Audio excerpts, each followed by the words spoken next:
for many years now, India has actually been enjoying very rapid economic growth. And with rapid economic growth, even though the distribution of income has perhaps worsened a little bit in India, many of the poorest people have benefited very significantly. Government has also put in place some safety net programs, and they may also have helped. But I think that this is a testament to what can happen in terms of a country's progress when you have a decade, 2 decades of rapid economic growth.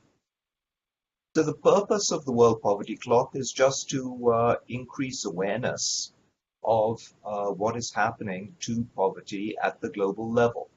But action really takes place at the country level. So you have to get much more specific about places. The innovation, I would say, in the World Poverty Clock is that we don't focus on the level of poverty as much as focusing on the speed at which poverty is being reduced, or in some cases is actually increasing. So most of the data that we use comes from household surveys. And each country has their own approach to household surveys. They have different questions. That means that the coverage of expenditures in the surveys might be different. And that makes it important that analysts be quite careful in making comparisons across countries when they look at survey data. That said, we've tried our best to use comparable surveys, and as I said, our focus is really on the change of poverty over time. And there, as long as each country stays with its own survey methodology and doesn't change that, you do get, I feel, a good picture of what's happening in each country over time. I don't think that in Nigeria people were questioning the facts and the data. The government also said, you know, what analysts do, which is absolutely true, is they look backwards. They look at what has been happening.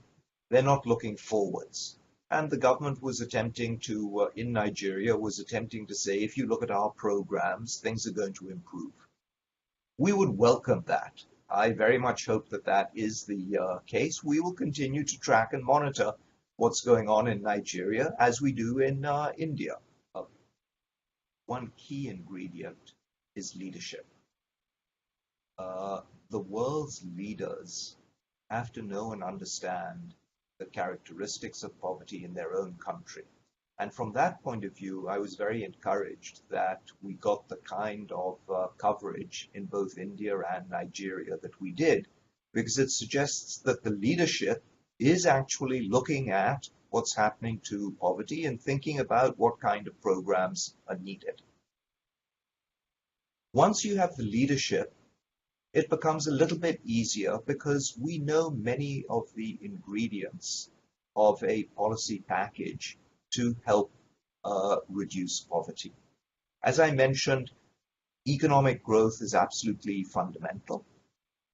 That comes about in the short run through programs of infrastructure, and in the longer run through programs that emphasize human capital formation, health, education. People are not going to escape from poverty if they're not educated. They're not going to escape from poverty if they're not healthy. People are not going to escape from poverty if they're living in an environment where there's a lot of crime and violence. Because where you have crime and violence, not only do people themselves feel intimidated, but also you don't get much investment, private investment, you don't get jobs.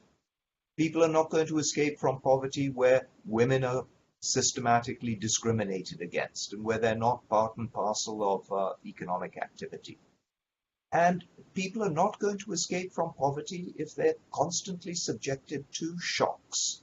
And increasingly we have shocks from climate change, which are unanticipated.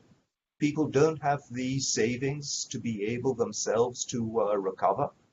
So they're often forced to sell their assets like cattle and things like that. And then it takes a long time for them to recover. Governments can be very helpful in uh, providing assistance against such shocks. So social assistance programs are very important. Social insurance programs are very important. We know a lot of what works to bring down poverty.